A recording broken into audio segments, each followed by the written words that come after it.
الحمد لله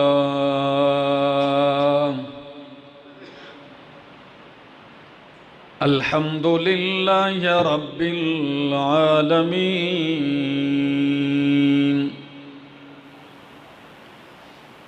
والعاقبة للمتقين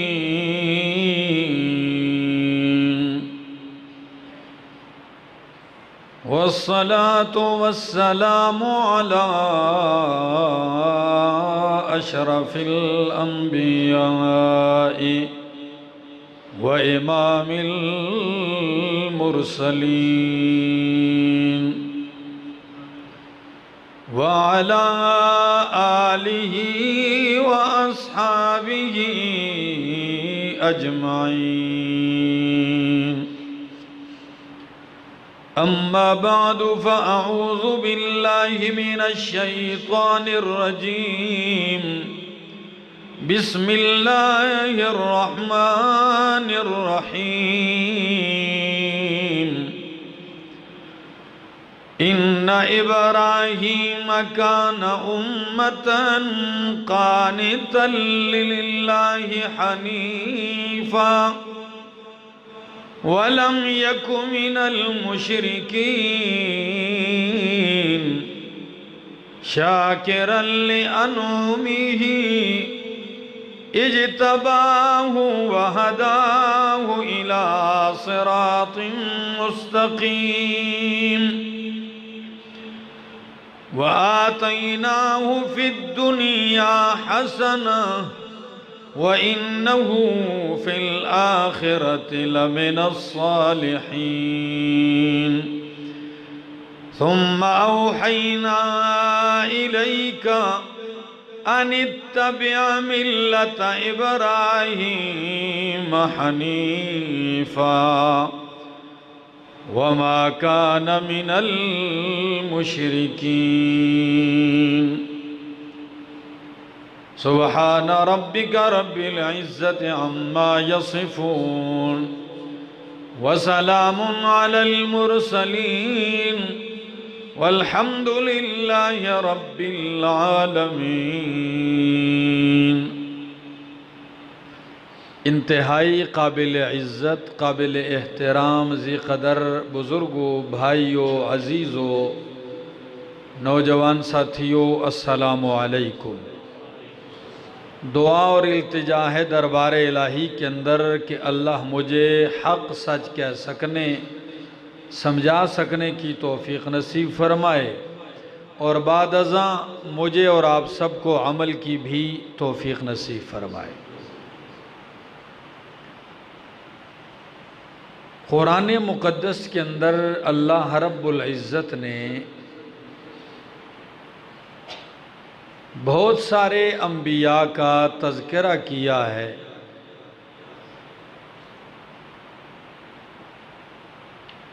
ان کی سیرت اور ان کے کردار کے حوالے سے،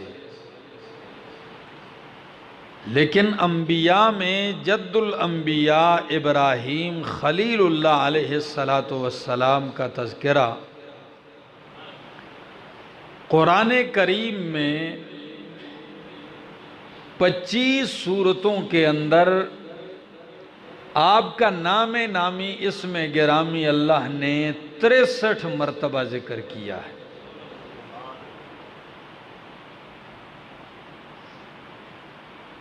اور قرآن کریم کے اندر اللہ رب العزت نے ابراہیم خلیل اللہ علیہ السلام کا جو لقب ذکر کیا ہے، جو مقام اور مرتبہ ذکر کیا ہے، وہ یہ ہے کہ اتخذ اللہ ابراہیم خلیلا، اللہ نے ابراہیم علیہ السلام کو خلیل بنا لیا، دوست چن لیا۔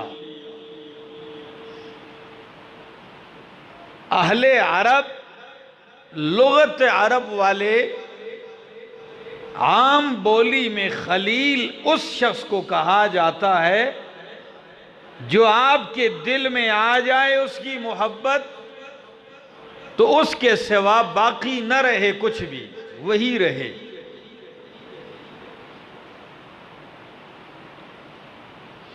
اور یہاں مراد یہ ہے کہ اللہ رب العزت نے ابراہیم خلیل اللہ علیہ السلام کو اپنا خاص دوست بنایا۔ یہاں ایک بات قابل غور رہے کہ ابراہیم علیہ السلام کے ساتھ اس مرتبے میں نبیوں میں کوئی شریک نہیں سوائے نبی کریم علیہ السلام کے،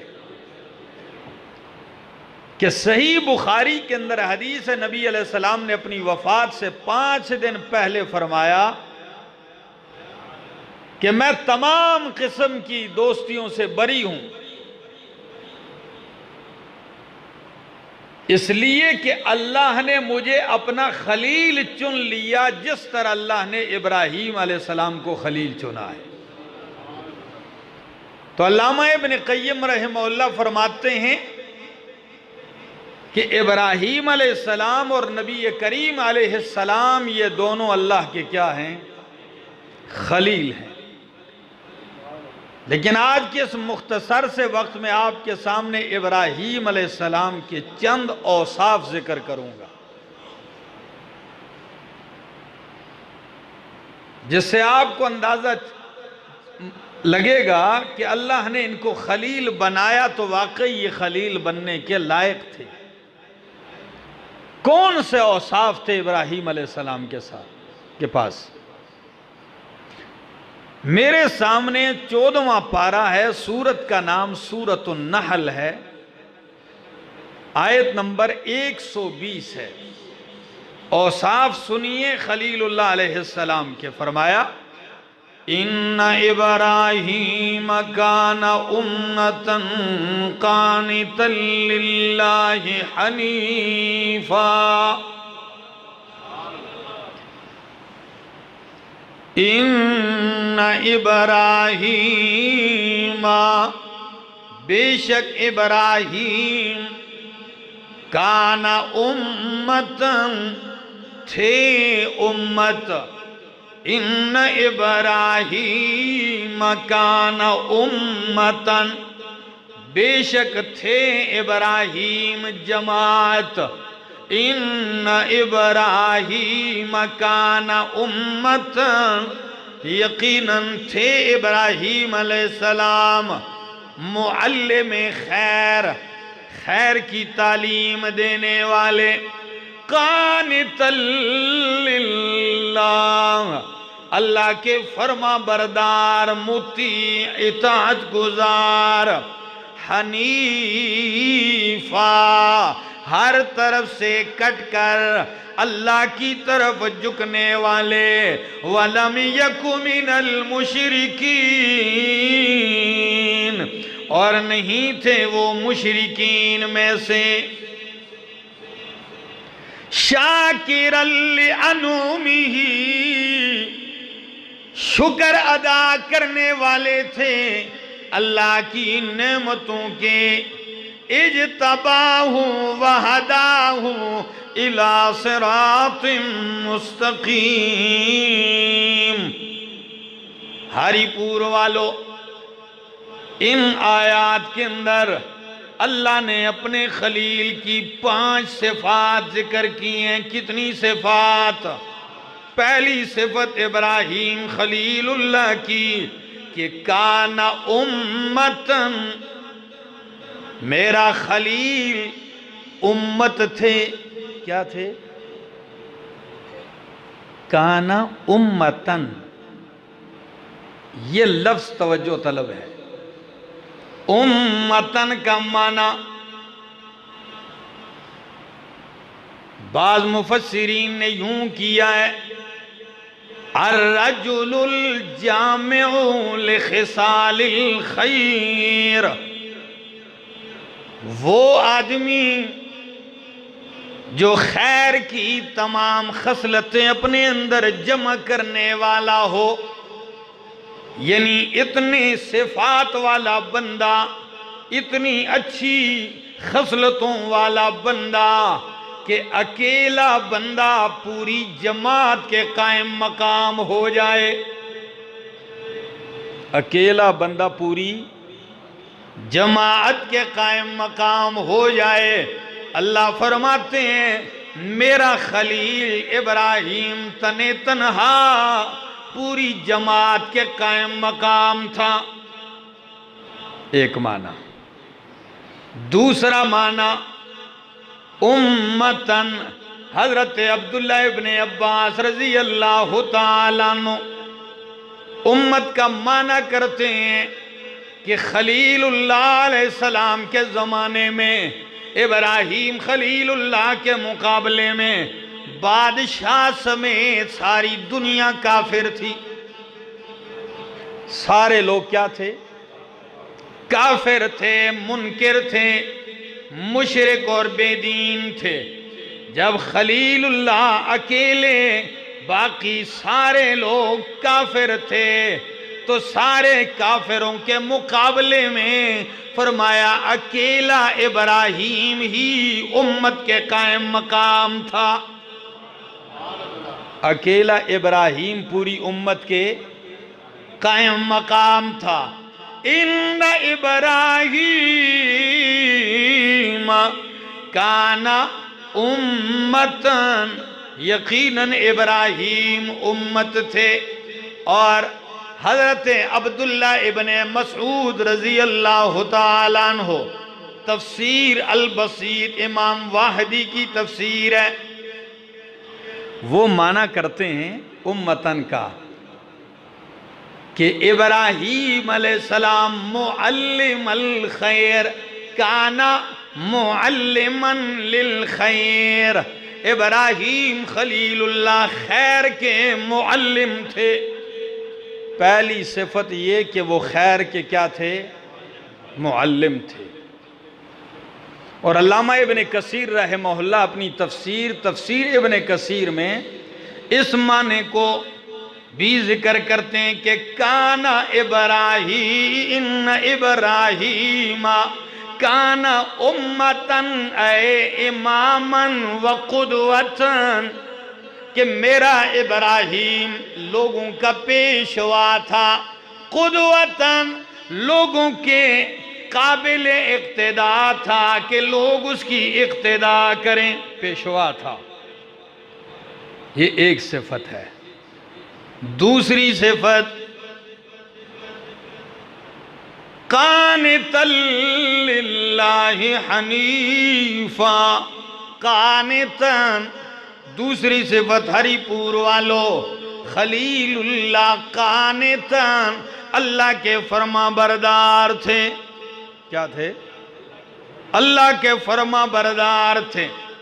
اتنے فرما بردار، اتنے تابعدار، اتنی عاجزی کرنے والے اپنے مالک کے سامنے کہ جب زمانہ بھر مانگتے رہے اللہ بیٹا دے بیٹا دے، جب اللہ نے دے دیا تو اللہ نے فرمایا اٹھائیے بچے اور اس کی ماں کو اور چھوڑا یہ ایسی جگہ جہاں نہ آبادی ہے، نہ زندگی کے کوئی آثار ہے، نہ کھانے پینے کی کچھ چیز ہے۔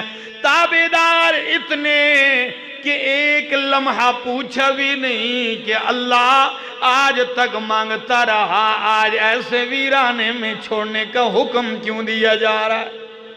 یہ بھی نہیں کہا اللہ یہ کیوں، مجھ سے کیا کوئی غلطی ہوئی ہے؟ نہیں، چھوڑائیے چھوڑائے۔ اتنے تابعدار،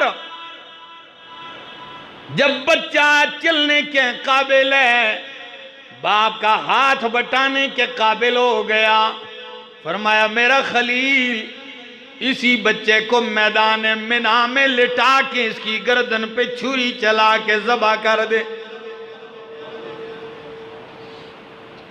سوچئے تو صحیح، ایک لمحہ وفاداری اور تابعداری کی انتہا کر دی ہے۔ چھری تیز کرتے ہیں، اٹھاتے ہیں بیٹے کو، یہ بھی نہیں کہتے اللہ اگر کوئی اور امتحان کر دے اللہ وہ پورا کر دوں گا، یہ بھی نہیں کہا۔ یہ بھی نہیں کہا اللہ میں کمزور ہوں، میں اس کے لائق قابل نہیں اس امتحان پورا کرنے کے، یہ بھی نہیں کہا اللہ بغیر امتحان کی پار کر دے۔ حکم ہو گیا، اٹھاتے ہیں چھری، بچے کو لٹاتے ہیں، گردن پہ چھری چلا دی۔ اللہ نے اپنے بندے اسماعیل علیہ السلام کو بچا کے اس کی جگہ جنت کا مینڈا لا کے رکھ دیا۔ تفصیل انشاءاللہ میں کروں گا اگلے جمعے یا اس سے اگلے۔ فرما برداری قانت للہ، اللہ کے بڑے ہی تابعدار تھے۔ دو صفات ہو گئیں۔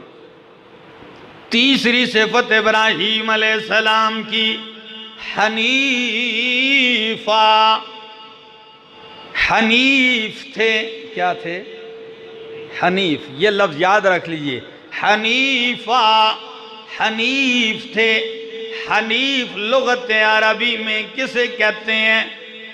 جو جان بوجھ کر قصداً شرک اور مشرکین سے کٹ کر اللہ کی طرف جھک جائے، وہ حنیف ہوتا ہے۔ حنیفہ سب سے کٹ گئے، باپ سے کٹ گئے، قوم سے کٹ گئے، بادشاہ سے کٹ گئے، لیکن سب سے منہ پھیر کے، منہ موڑ کے، منہ کیا تو کس جانب کیا؟ اللہ کی طرف کیا۔ اور پھر کیا فرمایا؟ انی وجہت وجہیا، اللہ میں نے اپنا چہرہ سب سے موڑ کے تیری طرف کر دیا ہے۔ حنیفہ یکسو تھے، یکسو یہ نہیں سارے پیران دی خیر ہوئے جی۔ کئی لوگ کہتے ہیں نا سب کچھ جائز سمجھتے ہیں، یہ بھی ٹھیک ہے، یہ بھی ٹھیک ہے، نہیں یہ بھی ٹھیک، یہ بھی نہیں۔ جو ٹھیک ہے وہ ٹھیک ہے، جو غلط ہے وہ ٹھیک نہیں ہو سکتا۔ یکسو یہ بھی ہو سکتا ہے کیا بندہ توحید بھی بات کرے اور شرک بھی کرے، توحید کو بھی اچھا کہے اور پھر شرک کی بھی تردید نہ کرے، اور اگر کوئی کر بھی رہا ہو خیر ہے؟ نہیں، خیر نہیں۔ حنیفہ سب سے کٹ کے اللہ کی طرف مائل ہونے والے، وَلَمْ يَكُ مِنَ الْمُشْرِكِينَ نہیں تھے وہ مشرکین میں سے۔ یہ لفظ بھی، یہ بھی صفت ہے ان کی۔ کیوں؟ یہودی کہہ رہے تھے ہم ابراہیمی ہیں، ابراہیم علیہ السلام یہودی تھے، عیسائیوں کا دعویٰ تھا ابراہیم علیہ السلام عیسائی تھے، ہم میں سے ہیں، ہم ان کی ملت پر ہیں۔ اور مکے کا مشرک بھی اس کا دعوے دار تھا کہ ہم ابراہیمی ہیں، ابراہیم علیہ السلام ہمارے تھے۔ اللہ نے فرمایا لم یکو من المشرکین، تم مشرک ہو اور میرا خلیل مشرکوں میں سے نہیں تھا۔ تم مشرک ہو اور میرا ابراہیم مشرکین میں سے نہیں تھا۔ 4 صفات ہو گئیں۔ 5ویں صفت فرمایا شاکر لانعمہ، ابراہیم علیہ السلام اللہ کی نعمتوں کے شکر گزار تھے۔ کیا تھے؟ یہ سورہ نحل آیت نمبر 19، 119، 120 اور 21، 22، 25 تک 5 صفات اللہ نے اپنے خلیل کی ذکر کی ہیں۔ معلم خیر تھے، اللہ کے فرما بردار تھے، حنیف تھے، مشرکین میں سے نہیں تھے۔ 5ویں صفت شاکر لانعمہ، اللہ کی نعمتوں کے شکر گزار تھے۔ شاکران کتنے بڑے شکر گزار ہوں گے کہ اللہ فرماتے ہیں میری نعمتوں کا ابراہیم کیا ہے؟ شکر گزار ہے۔ تو وہ کتنے شکر گزار ہوں گے؟ اب ذرا اندازہ لگائیے شکر گزاری کا۔ ہر چیز چھن گئی، ہر امتحان سے گزر رہے ہیں، ہر سختی سے گزر رہے ہیں، لیکن یہ نہیں کہا کہ جی میں ہی مصیبتوں کے لیے پیدا ہوں، اللہ تکلیفیں مجھ پر ہی آئیں گی، نہیں، اللہ تکلیفوں میں ڈالتے رہے، وہ تکلیفوں میں بھی شاکرن، اللہ کے شکر گزار تھے۔ اور شکر کیا ہے دوستو، آپ کو پتا ہے؟ شکر کی 5 بنیادی باتیں ہیں، تب جا کے شکر پورا ہوتا ہے۔ آئیے ذرا شکر کیا چیز ہے ذرا سوچئے۔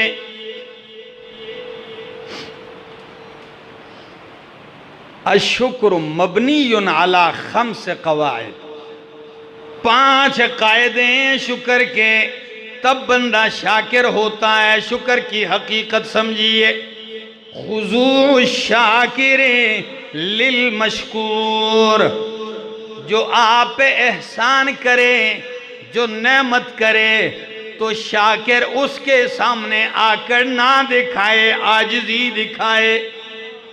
یہ پہلی بنیاد۔ نمبر 2، وَحُبُّهُ لَهُ، کہ بندہ اپنے محسن کا، محبت کرنے والا، اس سے پیار بھی کرے۔ نمبر 3، اعترافُهُ بِالنِّعْمَتِهِ، جس نے نعمت کی ہے اس کی نعمت کا بندہ اعتراف بھی کرے۔ یہ نہ کہ بادشاہ سارا میرا اپنا کمال ہے، نہیں، میرا کمال نہیں، یہ کس کا کمال ہے؟ یہ اللہ کا احسان ہے۔ وَثَنَاؤُهُ عَلَيْهِ، جس نے احسان کیا ہے اس کی تعریف بھی کرے۔ اور 5ویں بات شکر کے لیے، اللہ یستعملها فیما یکرہہ، جو نعمت دینے والے نے نعمت کی ہے تو اس نعمت کو اس کے غصے کی جگہ استعمال نہ کرے، نعمت کو اللہ کی ناپسندیدگی کی جگہ استعمال نہ کرے۔ اللہ نے آنکھوں کی نعمت کر دی ہے تو آپ اس سے وہی چیز دیکھیں جو رب کو ناپسند ہو۔ اللہ نے کان دے دیے، نعمت کر دی، تو آپ اللہ کی نعمت کو اللہ کے غصے کی جگہ استعمال کریں، اس سے وہ کچھ سنیں جو رب کو ناپسند ہو، یہ ناشکری ہے۔ یہ شکر کانوں سے خرافات سنتا رہے، سارا دن گانے سنتا رہے، اور زبان سے کہیے میں تو بڑا شکر گزار ہوں، الحمدللہ۔ جی، شکر کا تقاضا یہ ہے کہ اللہ کی نعمت کو اس جگہ استعمال کر جہاں وہ راضی ہوتا ہے۔ اب آپ کو پتا چلے گا کہ دنیا میں شکر گزار کتنے ہیں، کون ہیں جو اللہ کی نعمتوں کو اللہ کی خوشی کی جگہ استعمال کرتے ہیں۔ اللہ کیا نواز دیتے ہیں، چند ٹکے آ جاتے ہیں تو لوگ آپے سے باہر ہو جاتے ہیں، عہدہ ملتا ہے فرعونیت آ جاتی ہے، غرور آ جاتا ہے، صحت اللہ دیتے ہیں تو بس سمجھتا ہے کہ اب تو زوال آئے گا ہی نہیں، ہوں تو میں ہوں۔ نہ میرا دوست، یہ 5 باتیں شکر کے لیے ضروری ہیں۔ تو خلیل اللہ کی 5ویں صفت شاکر لانعمہ، واللہ کی نعمتوں کے شکر گزار تھے۔ اور ہری پور والو، اللہ نے کچھ صفات اپنے خلیل کی دوسرے مقام پر بھی بیان کی ہیں۔ یہ میرے سامنے اللہ کا قرآن ہے، 12واں پارہ ہے، سورت کا نام سورت ہود ہے، اور آیت نمبر 75 ہے۔ سنیے اللہ اپنے خلیل ابراہیم علیہ السلام کی صفات ذکر کرتے ہیں۔ ان صفات کا مقصد یہ ہے کہ دوستو ہم ان صفات کو اپنے اندر پیدا کریں، یہ اس لیے بیان کی جا رہی ہیں۔ آئیے ذرا سنیے قرآن کیا کہتا ہے۔ ان ابراہیم لحلیم اواہ منیب، ان ابراہیم اواہ منیب. اس آیت کے اندر کتنی صفات ہیں؟ 3 صفات اس آیت میں. فرمایا بے شک ابراہیم لحلیم، البتہ بہت زیادہ بردباری والے تھے. کیا تھے؟ حلیم.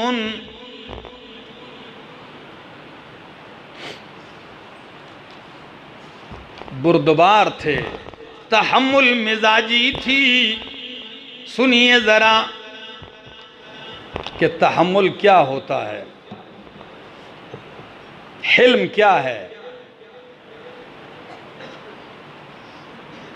حلم کے مقابلے میں لفظ علماء نے یہ بھی ذکر کیا تیش. جب کسی کو دیکھو نا تھوڑی سی بات اس کی طبیعت پہ ناگوار گزرے تو فوراً کس میں آ جائے؟ تیش میں آ جائے. ٹھیک ہے نا؟ اور بس شروع ہو جائے اگلے پہ.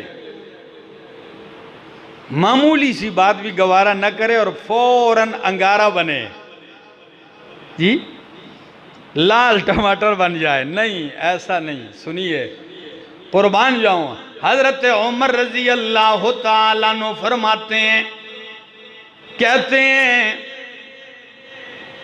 امام غزالی رحمہ اللہ نے اپنی کتاب احیاء العلوم کے اندر یہ بات نقل کی ہے. کہتے ہیں تعلم العلم، لوگو علم سیکھو، وَتَعَلَّمُوا لِلْعِلْمِ السَّكِينَةَ وَالْحِلْمَ، علم سیکھو اور علم کے لیے سکینہ اور بردباری بھی سیکھو. علم سیکھو اور علم کے لیے سکینہ اور بردباری، حلم سیکھو. عالم ہو اور ایک انگارہ ہو، اس کے اندر بردباری نہ ہو، اس کے اندر تحمل مزاجی نہ ہو، چنگاری کی طرف بڑکتا ہو، نہیں. علم سیکھو اور علم کے لیے وقار، سنجیدگی، بردباری سیکھو.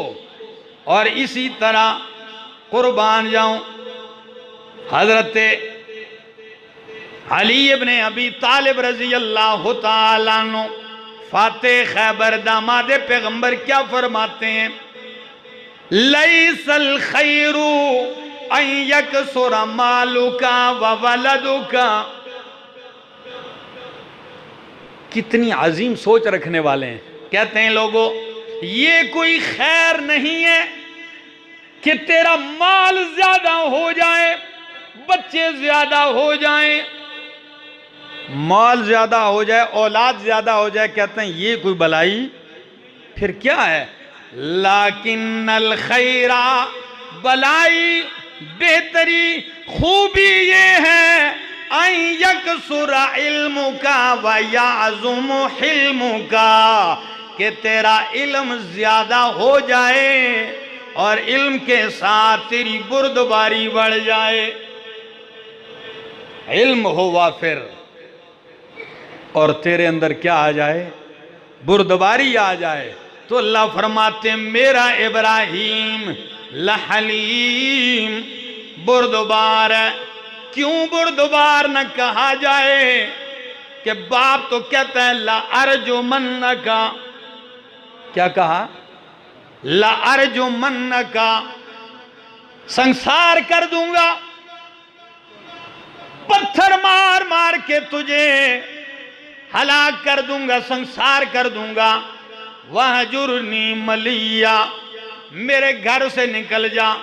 جب سنسار کرنے کی، قتل کی دھمکی ملتی ہے تو بردباری خلیل اللہ کی دیکھیے جواباً تیش میں نہیں آتے. کیا کہتے ہیں؟